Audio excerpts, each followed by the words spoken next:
Hey plant lovers, welcome back. Here's something that took me a long time to realize.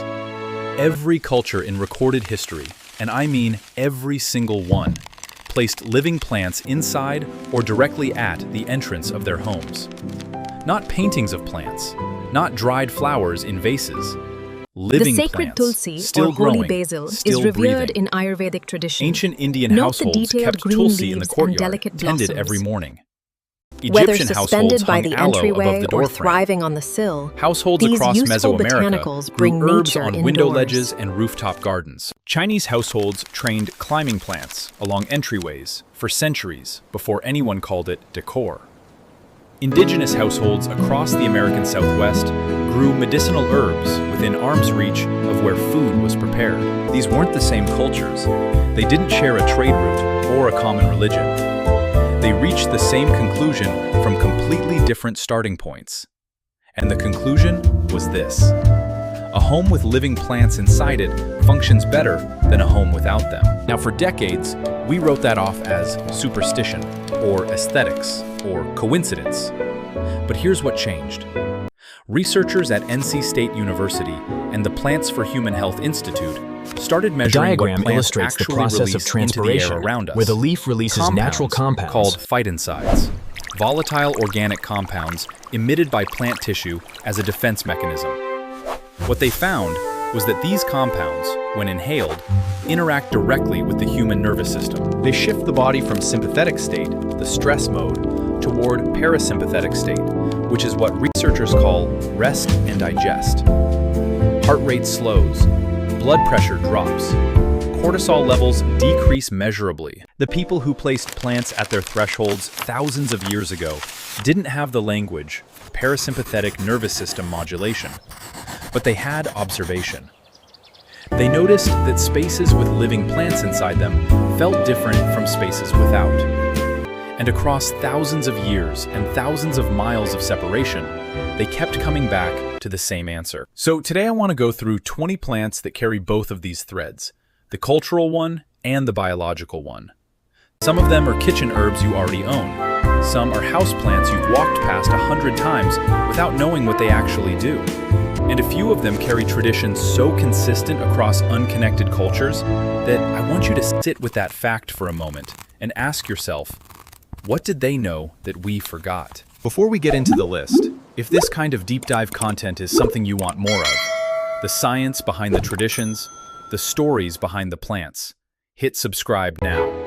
Because there's a lot more where this came from, and I don't want you to miss what's coming next. The first plant is culinary basil, and I want to start here because it sits at the boundary between completely ordinary and genuinely underestimated. To complete our delightful Most caprese, American kitchens simply treat basil sprinkle as a fresh garnish, basil leaves something to tear generously over a the caprese top. salad or stir into pasta right before serving. But in the broader context of household plant history, basil has been considered a threshold herb across The classic Mediterranean and South Asian home traditions often for features centuries. thick stone walls. In ancient Rome, basil was grown near house entrances, and in many parts of southern Italy and Greece, basil in the kitchen was understood as a marker that the household was active and tended. It was practical and symbolic at once. The culinary basil we grow at home, Ocimum basilicum, is a warm season annual. It wants the brightest Basil, window the you king have, of herbs, full sun thrives if in possible, warm, sunny and consistent locations, moisture that much doesn't like this cross into windowsill. soggy. As The you most can see in common Figure mistake A, people this make with basil basil plant is suffering indoors from is etiolation. letting it stretch The toward lack the of adequate ceiling sunlight while the causes lower this. leaves yellow Locate and the drop top off. set of leaves and pinch the That stem happens when you just don't above the pinch it. node. Every Proper week, pruning snap is the top essential 2 for a sets of healthy leaves yield. off, right above a Locate leaf the node, nearest leaf node and the plant and carefully, responds by As you branching can out see sideways. here, two You new get a branches fuller, will emerge denser from the cut plant node, that produces more doubling your leaves yield. for longer. The moment basil starts sending up a flower spike, the leaf flavor weakens as the To plant ensure a diverts energy bushier into plant, seed production. simply pinch off the flower Pinch spike those as flower shown spikes here. off the This instant they redirects appear. the plant's One small pot on your sunniest windowsill, pinched weekly, will produce more fresh basil than you can use through spring and summer. Holy basil, tulsi, Ocimum tenuiflorum, is a separate species with its own deep tradition in Hinduism, where it's revered as a sacred plant and grown at household entrances across India. What's fascinating is that modern phytochemical analysis of holy basil has found eugenol, rosmarinic acid, and ursolic acid in the leaf tissue, compounds with documented adaptogenic effects. The data clearly Research illustrates published in the the Journal of adaptogenic effects Ayurveda of holy and basil, Integrative Medicine, resulting in a found that marked whole basil extract modulated stress responses measurably in human trials. The The people who gentle placed it watering at their of the sacred thresholds tulsi weren't plant guessing at air ensures its chemistry. continued They vitality were observing something and the real purification through the of the lens home. of tradition. Keep them distinct. Culinary basil belongs in your kitchen. Holy basil belongs in its own cultural context. The second plant is rosemary, and it's one of the more quietly misread plants in the American home. Most people know it as a cooking herb, useful for roast chicken and focaccia. What most people don't know is that rosemary carries one of the most consistent associations across unconnected European cultures: the connection between its scent and memory. Ancient Greek scholars wore rosemary garlands while studying. Households across the Mediterranean grew it near doorways and in kitchen gardens, not just for flavor, but because its presence was considered meaningful.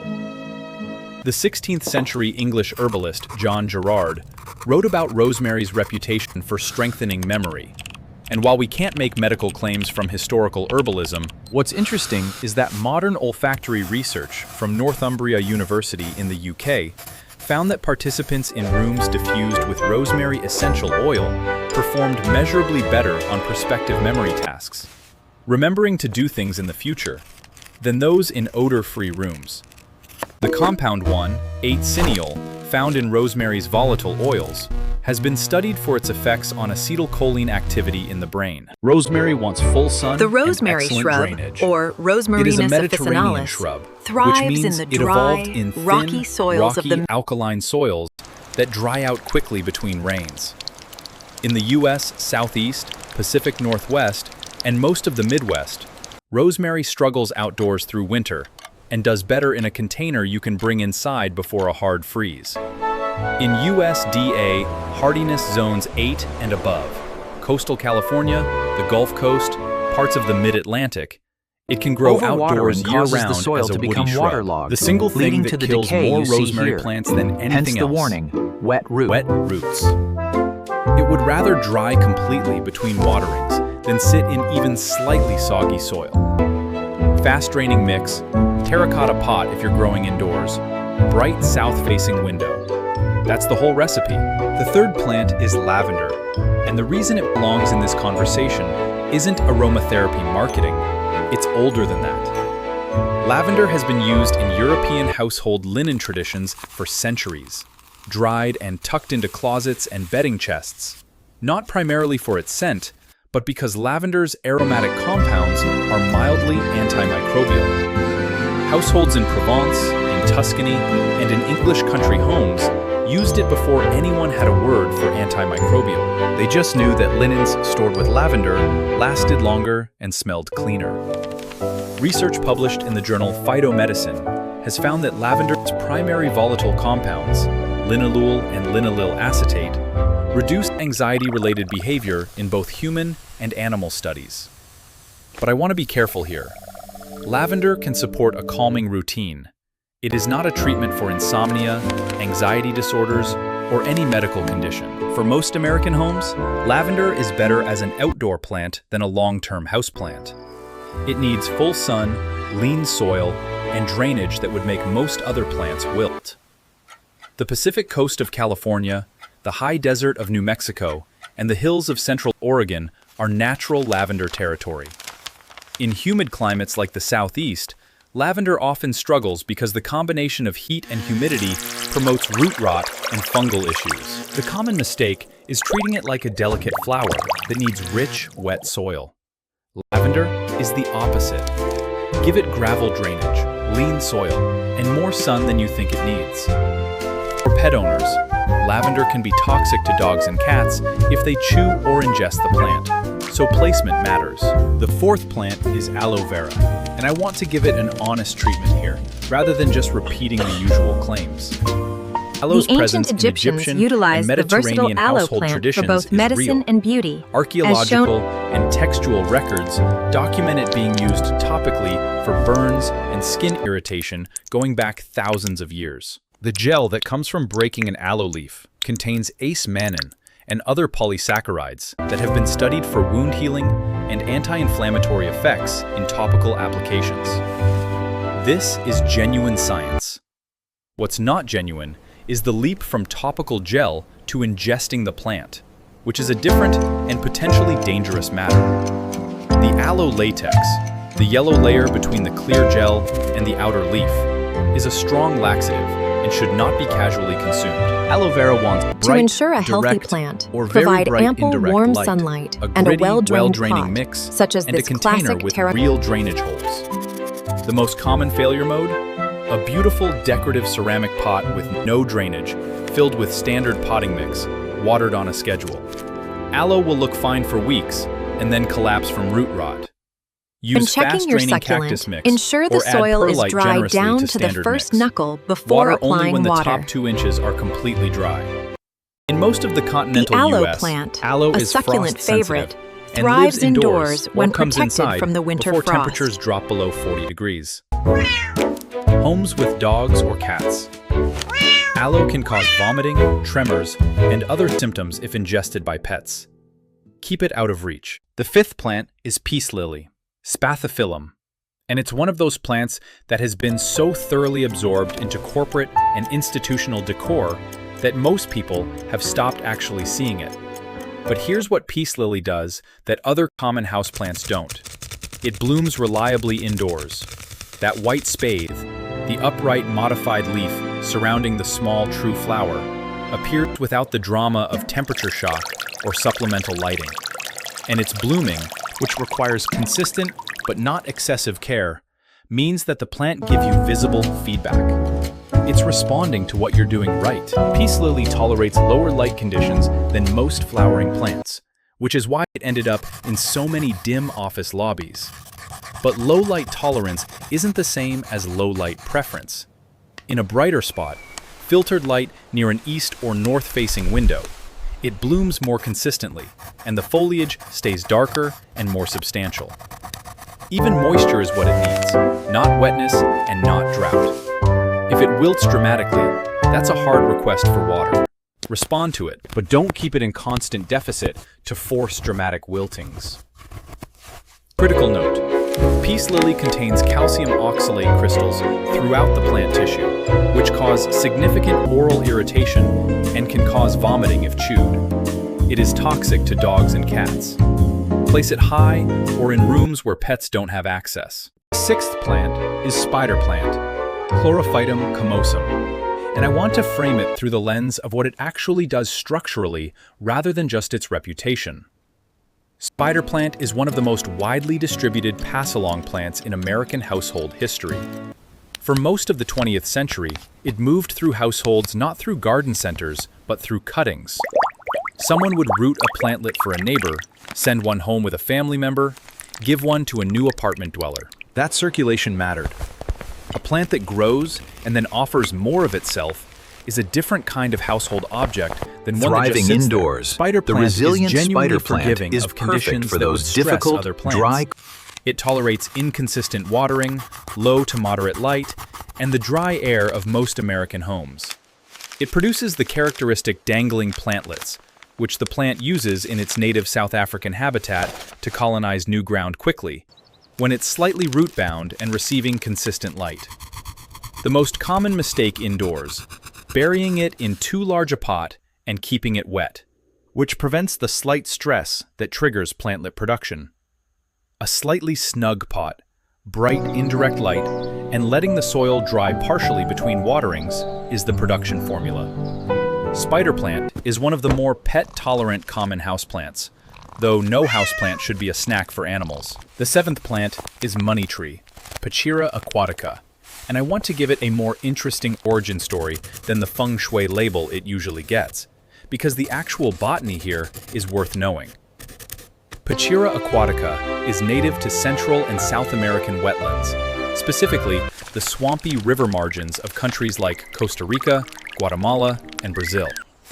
In the wild, it grows into a large tree, producing substantial pods filled with edible seeds that taste something like chestnuts. The braided indoor form, sold in American garden centers at Home Depot and Lowe's, is a horticultural product. Multiple seedlings planted together and braided while young, then sold as a unit. The plant in that pot is doing nothing it evolved to do. It's a tropical wetland tree, being kept in a container in someone's living room. That backstory doesn't diminish it. It actually explains the care requirements. A plant from seasonally flooded wetlands can handle imperfect watering. It tolerates being somewhat root-bound. It doesn't want its roots to stay wet forever, but it can handle inconsistency better than a desert plant. To determine if your plant needs water, give it simply bright, press your indirect finger light. into the soil. Water when If the top inch layer of soil is dry, it's time and to resist water. the urge to fertilize heavily. The braided, multi-trunk form can struggle when pushed into rapid growth. General consensus: pet tolerant by most sources, but no houseplant should be eaten by animals. The eighth plant is snake plant, Sansevieria, now reclassified into the genus Dracaena by some botanical authorities. And I want to explain why its reputation for tolerating neglect is both real and worth understanding biologically. Observe how the snake plant continues to purify the air even after dark, taking in the carbon dioxide indicated by the arrows. Which means it opens its stomata at night rather than during the day to take in carbon dioxide, closing them during daylight to conserve water. This is an adaptation to dry environments, the West African savannas where it evolved, ranging from Nigeria and the Congo through East Africa. And it's why snake plant can go weeks without water without damage. It's not forgiving by accident. Its entire metabolic strategy is designed for intermittent resources. What strikes me about snake plant's use in feng shui practice is that it's consistently placed in corners and at entrances in the Southeast Asian tradition, and specifically for its vertical form, Sansevieria, which is commonly understood to known as introduce the what snake practitioners call is a sword resilient energy, addition to sharp upward direction that moves stagnant qi. You don't have to accept the metaphysics to notice that a tall vertical plant in a corner does change the visual experience of a room. It gives the eye a clear vertical line in a space that often has none. That's real, regardless of the framing. Critical. Snake plant is toxic to dogs and cats if ingested. Place it accordingly. The ninth plant is pothos, Epipremnum aureum. And I want to tell you the thing about pothos that changes how you grow it. Most people either let it trail off a shelf until it reaches the floor in one long, unbroken vine, or they coil it back on itself until the pot looks like a tangle. Neither of those is how pothos expresses its real character. Demonstrates a vigorous climbing Pothos habit. is a climber. In its native forests of the Solomon Islands, it grows up tree trunks, and as it climbs higher into the canopy and receives more light, something changes. The leaves get dramatically larger. A mature pothos leaf on a climbing plant can reach 12 inches across. The small, heart-shaped leaves on the trailing plant most people keep are juvenile leaves. The plant's low-light, compact form. Secure the young vines moss directly pole to the moss or pole a simple using wooden twine stake. or soft plant ties. Give it brighter, This provides indirect the support light than your you think pothos it needs to climb and you'll thrive. start to see the As the leaves grow pothos larger climbs, within a you few will notice months. a fascinating change That's not in magic. leaf size, It's the with plant the upper responding leaves to growing light intensity significantly. and the support that allows it to reach upward. Pothos tolerates low light, inconsistent The sturdy watering, pothos, and dry seen air, here in its which makes it terracotta genuinely home, the most forgiving thrives starting even. point for someone who's lost confidence with houseplants. It does contain calcium oxalate crystals The attractive and is pothos toxic plant, to dogs, while lovely, cats, is toxic and will to your cause feline oral friends. irritation if a child Always chews keep on it it. safe. Here The we 10th see the plant lucky is bamboo, lucky bamboo, characterized by its vibrant which, green I need to say stalks clearly, and distinct curly is tips, not bamboo arranged at gracefully in water and It's Dracaena sanderiana, a member of the asparagus family native to Cameroon in West Africa. If you look at the tag on the plant at your local Chinatown nursery or on the table at a restaurant, it says Dracaena sanderiana. That gap between the name people know it by and what it actually is tells us something about how plant symbolism travels and transforms across cultures. Lucky bamboo entered Chinese New Year gift-giving culture in part because its hollow, jointed stems visually echo true bamboo, itself a deeply meaningful plant in Chinese culture for its combination of flexibility and strength. The symbol transferred, even though the plant didn't. What's interesting from a care standpoint maintaining is that crystal clear water is essential for healthy root development, which works well for as shown in this. But only if the water is actually clean. The most common failure mode is leaving the same water in the container for weeks or months until it turns cloudy and develops algae. At that point, the plant isn't being kept in water. It's being kept in a slowly deteriorating solution that's challenging its roots.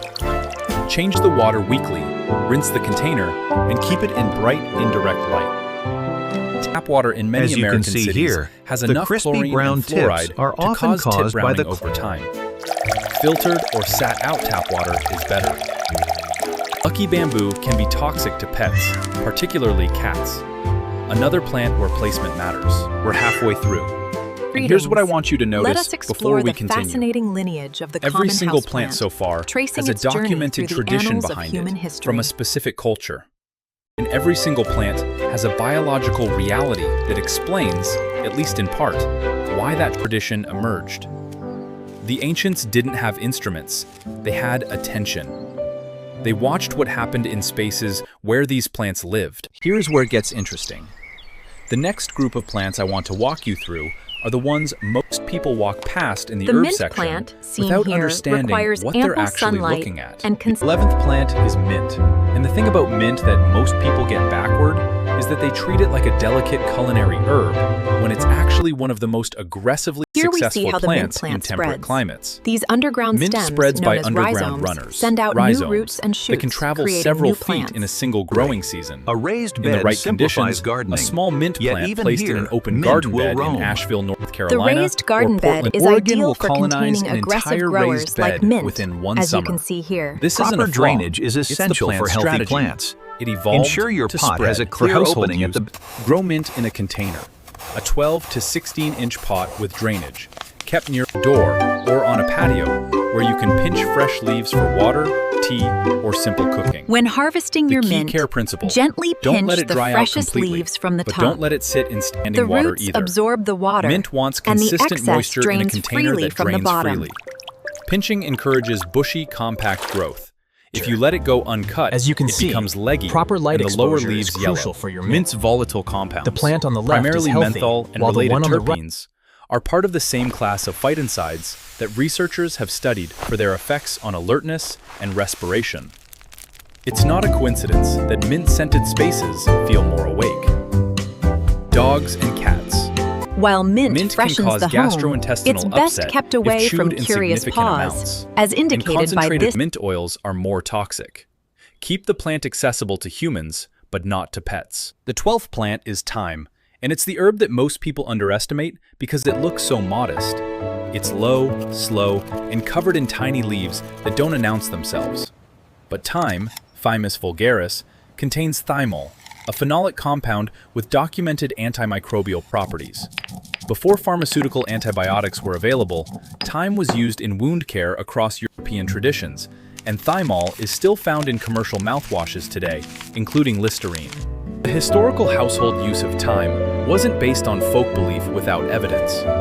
Grinding the it was based on dried thyme in observation the over mortar helps generations release the that thyme essential did oils, something measurable creating a when more applied to wounds and added to preparations for illness. For growing thyme successfully, full sun is non-negotiable. It's a Mediterranean plant from thin, rocky limestone soils in southern France, Italy, and Spain.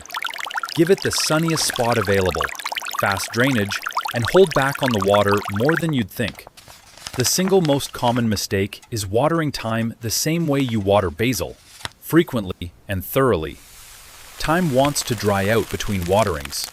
Too much moisture, especially combined with humidity, leads to fungal issues and stem rot at the base.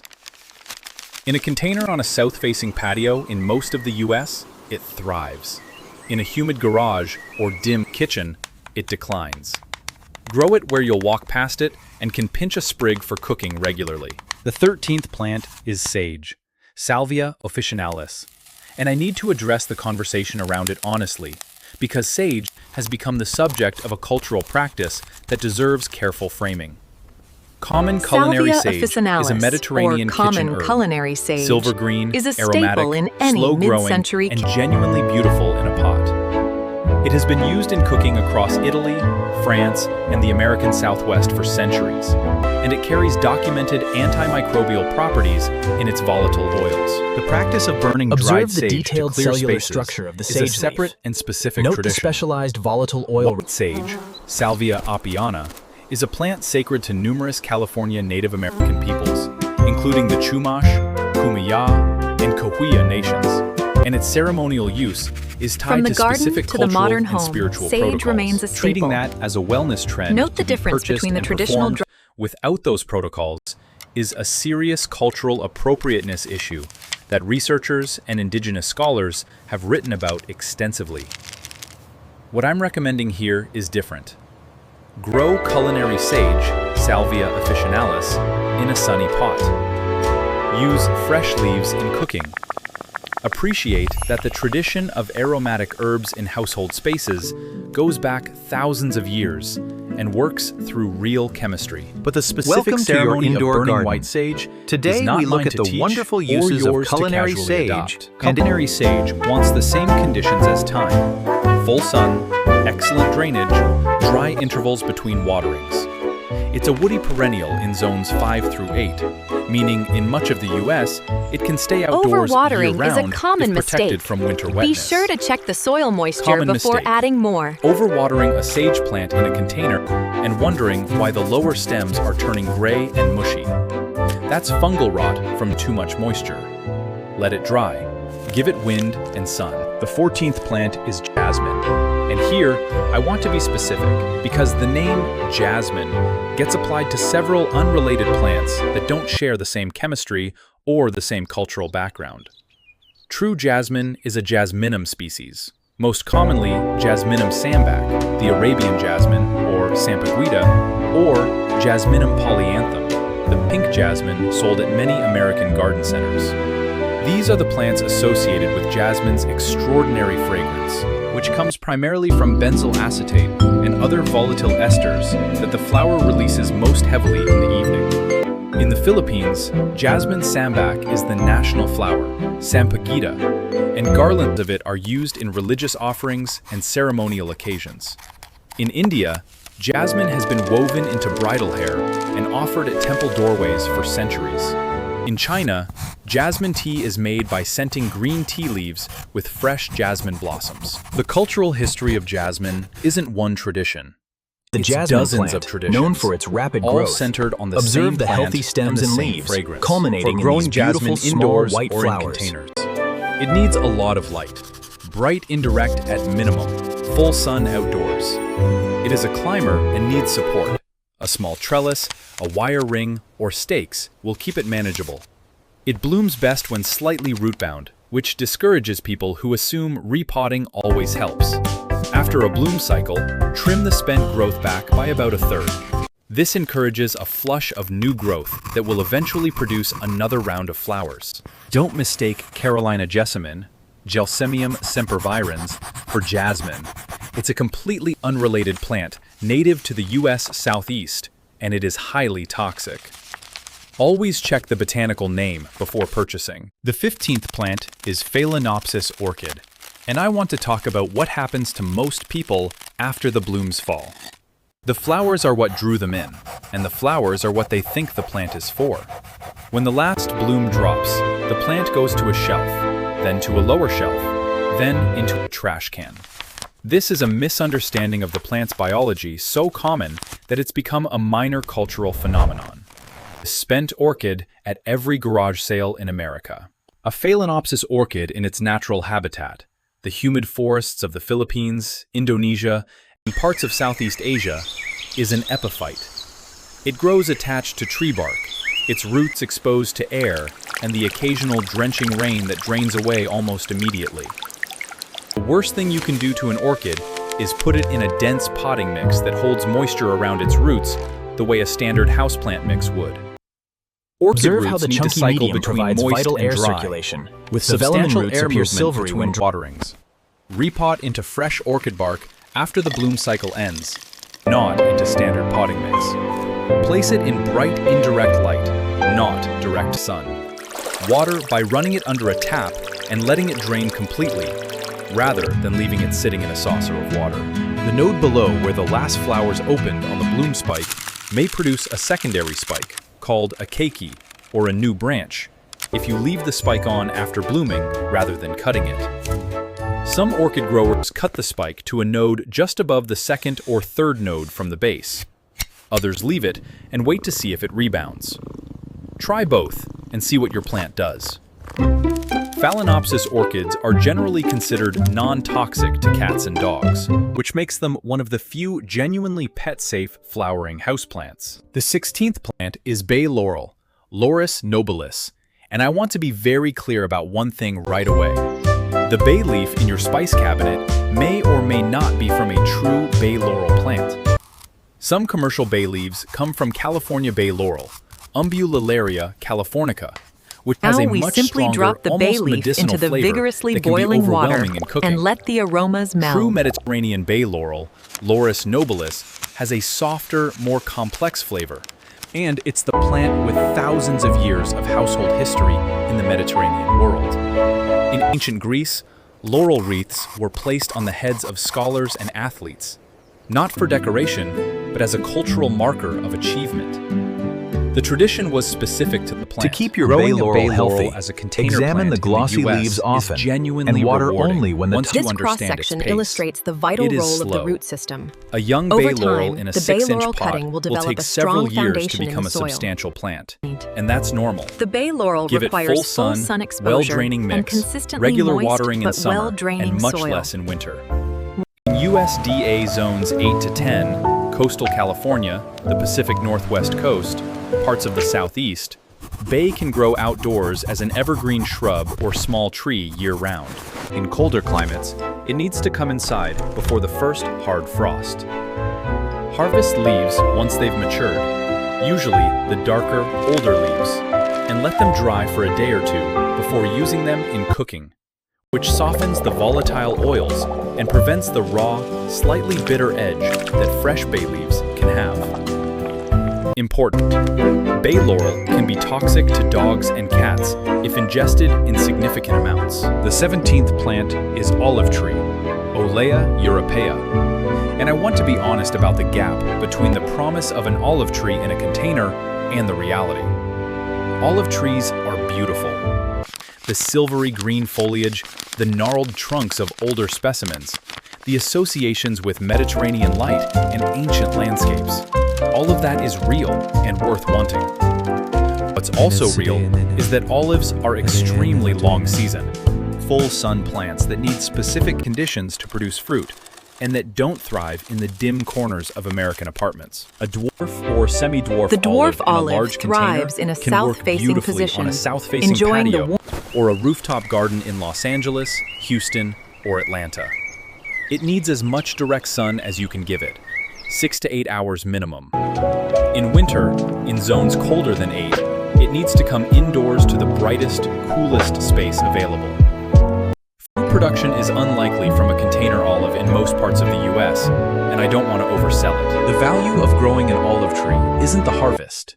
It's the living presence of a plant whose cultural weight goes back to the olive branch as one of the oldest peace symbols across Mediterranean and Middle Eastern traditions. A common mistake is placing foliage too close to a heat source. This causes the leaves to wilt and dry. The single biggest mistake is giving a container olive a warm, dark indoor space in winter, and then being confused when it drops its leaves or declines. Olives evolved in climates with cool winters and want that rest period, even in containers. The 18th plant is fig, specifically Ficus carica, the edible fig, which I need to distinguish clearly from the fiddle leaf fig, Ficus lyrata, that became a design trend in the 2000s. Fiddle leaf fig is primarily ornamental. Ficus carica is a fruit tree with thousands of years of history in household gardens across the Middle East, North Africa, the Mediterranean, and now increasingly in Southern California, the Gulf Coast states, Texas, and the Pacific Northwest. Thomas Jefferson grew figs at Monticello. Greek households of antiquity included figs as part of the household planting, along with olives and grapes. Fig trees appear in the Hebrew Bible, the Quran, and Buddhist texts, all associated with provisions, shelter, and the concept of settled life. For American gardeners, Ficus carica is more cold-hardy than most people assume. Enters dormancy, Chicago fig enthusiasts grow it in large containers and overwinter the containers in unheated garages. In New Orleans, figs grow as large shrubs in suburban backyards. In the California Central Valley, they grow into significant trees. The key requirements are full sun, good drainage, and patience. A young fig in a container is placing your fiddle-leaf fig serious crop too far in its from the second window. or third year. The common mistake is treating a container fig like a houseplant, keeping it indoors in average light, and wondering why it never fruits. It needs the sun intensity of a south or west-facing outdoor space. Note: the sap from fig stems and leaves can cause skin and eye irritation in some people, and the plant can cause reactions in pets if they ingest leaves or stems. This is different from the fruit, which is safe. The 19th plant is common myrtle, Myrtus communis, and it's the most underrepresented Today plant on we this examine list the in the distinct American differences market. between the common Most myrtle Americans shrub have never and the grown flowering true myrtle, crepe myrtle and most tree. of what Americans call myrtle is crepe myrtle, Lagerstrumia, a completely unrelated flowering tree. Common myrtle is a small-leaved Mediterranean shrub with dark green aromatic leaves and small white flowers that bloom in summer. In the British royal family, there is a documented tradition of including a sprig of common myrtle The tradition began in royal in wedding 1840, bouquets. when Traced Victoria to a was gift presented to Queen with a Victoria posse containing in the myrtle 1840s by Prince that was grown on and has continued through subsequent royal weddings. In ancient Greek mythology, myrtle was associated with Aphrodite, and it appeared in marriage and love traditions across the ancient Mediterranean world. Not as superstition, but as a documented cultural practice tied to the plant's fragrance and its evergreen quality. For American gardeners, in USDA zones 8 through 10, the West Coast, the Gulf South, protected spots in the Mid-Atlantic, Myrtus communis can grow outdoors year-round as a compact shrub or hedge. In colder zones, it does well in a container that comes indoors before hard frost. It wants full sun, excellent drainage, and drier conditions than you'd expect for a small-leaved plant. The common mistake is treating it like a thirsty herb. It's Mediterranean through and through: sun, drainage, restraint with water. Finding it in the US takes some effort. Most specialty nurseries in California and the Southeast carry it, and it's available through several online native and Mediterranean plant nurseries. And now we arrive at the 20th plant, which I want to spend a little more time with because it earns it. The prayer plant, Maranta leucanura, is native to the tropical rainforests of central and eastern Brazil, where it grows as a low-spreading ground cover on the forest floor, its roots threading into the substrate at each leaf node, carpeting areas in shade under the canopy. It's a member of the Marantaceae family, related to arrowroot, and it does something no other common houseplant does quite so visibly. Observe the curious Maranta leucanura, or lifting prayer to plant. a nearly vertical position, By day, then its slowly leaves return Observe the to horizontal nyctinastic movement. as light The returns leaves rise in the morning. evening, This often movement called has sleep, a name in plant and return biology: to their horizontal position nyctinasty. during the day. It's driven by specialized motor cells called pulvini, located at the base of each leaf petiole. As light fades in the evening, potassium ions shift within those cells. Water follows, As water and leaves the cells pulvinous lose cells, their they turgidity shrink in a or become differential flaccid. pattern that lifts This the loss leaf. of turgor Research published in the journal Bios and confirmed in multiple subsequent botanical studies found that this movement is governed by an internal circadian clock. It persists even under constant light conditions in laboratory settings, meaning it's not purely reactive. The plant is tracking time independently of external cues. Healthy folding occurs when light drops below roughly 10 to 20 foot candles and reverses at dawn. In its native Brazilian forest understory, this movement serves documented physiological functions. It reduces water loss from leaf surfaces at night, channels condensed dew toward the soil, and, Here we see the according to one nyctinastic leading movement of the prayer hypothesis, plant. makes The the leaves fold folded leaf vertically in the profile darkness, less often evading the recognizable notice to of local certain fauna, nighttime like this herbivores. mouse. The plant isn't praying. It's solving a set of environmental problems that its ancestors faced on the forest floor in Bahia Here and we see the Ceará prayer plant's and the leaves Organ in daytime Mountains. position. And it's doing it As through a evening mechanism approaches, so the leaves elegant fold upward that in the a New York process known Botanical as Garden nyctinasty. specifically highlights the plant as a teaching example of plant circadian biology. What fascinates me is that across cultures where this plant became known, which happened relatively recently in most cases, since it was only formally described botanically in the 19th century, movement toward prayer was the association people kept making. It wasn't coordinated.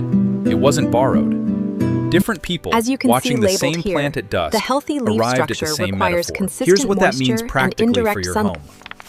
Prayer plant is a house plant that gives you information every day about whether it's healthy. A prayer plant that isn't folding at night As you can is see telling in you Figure something. B, the leaves Too are much pale artificial and light flat. at night disrupting This its is rhythm, often caused by or stress excessive from light the wrong exposure. conditions. A prayer plant folding and opening on a reliable cycle is thriving. It turns plant care from guesswork into a daily, visible conversation. For care, bright indirect light, not To keep direct your sun, prayer plant which healthy and scorches the green, thin it is tropical essential to leaves, avoid direct and sun consistent exposure, moisture. which The plant comes from a humid forest floor and needs humidity that most American homes don't naturally provide, especially in winter when heating systems dry the air. A pebble tray with water under the pot or a nearby small humidifier keeps it comfortable. Filtered or sat-out tap water is better than water straight from the tap in cities with heavy chlorination or fluoride, which causes the characteristic brown leaf tips. Temperatures should stay between 65 and 80 degrees Fahrenheit. Keep it away from heating vents, cold window glass in winter, and air conditioning drafts in summer. Prayer plant is non-toxic to dogs and cats, making it one of the safest flowering foliage houseplants for a home with pets. Place it somewhere you'll actually see it at the end of the day, near a reading chair, on a side table where evening light comes through, on a low shelf near where you sit the and maranta, decompress. or prayer plant, The whole is known point of for the its prayer plant distinctive isn't leaves which decoration, fold together. it's rhythm. It shows you every single evening that time is passing, that something in your home is tracking the day with more consistency than most of us manage. And maybe that's the thread connecting all 20 plants on this list. Not any single tradition, not any single claim about what they do or don't do for a household. The thread is attention. The cultures that placed plants at their thresholds weren't doing it blindly. They were paying attention to what living things in a space actually produced. The changed Regular air, cleaning of your the changed monstera's quality leaves of is a essential. room, the Simply marker use a that soft said, cloth to gently someone remove here the is light tending energy is something. absorbed, Someone allowing here the plant is to watching release something vital grow. We can oxygen. explain a lot of that now in biological terms. Phytoncides from plant volatiles, antimicrobial compounds in aromatic herbs, cortisol reduction from sustained visual contact with living greenery. What researchers at institutions like Virginia Tech have studied under the framework of biophilic design. We have the language now. What we're still working on is the habit. So here is the question I want to leave you with, and I want you to answer it in the comments below because I read every single one. Which one of these 20 plants has already been in your family? Always ensure your kept by Boston a fern parent, is a thoroughly grandparent, watered, a letting neighbor, the excess drain someone who away. understood something about growing Gently things take the inside cutting, a home ensuring that the you new didn't know you'd roots inherited. are undisturbed. Write it down. Here Tell we me the see the plant cutting and where it suspended was in kept. water. Because Note plants the travel delicate the same white way roots cuttings beginning do. to form. Someone took Carefully the cutting. center the cutting, Someone making sure rooted the it in a delicate glass roots of are water. fully covered. Someone brought Then, it into gently a new home, and the knowledge moved with it. If this kind of deep dive, the science, the traditions, the actual biology behind why these plants When work it comes to is what modern you want indoor more of, foliage, give this video a monstera like. gets the official seal It tells of the approval. algorithm this content like is worth it. sharing, which means more people find it, which Remember, means more of this gets proper made. watering is I'm key not to asking for healthy the like. houseplants. I'm explaining Be sure what to it check the actually soil does. moisture Take care of your regularly. plants.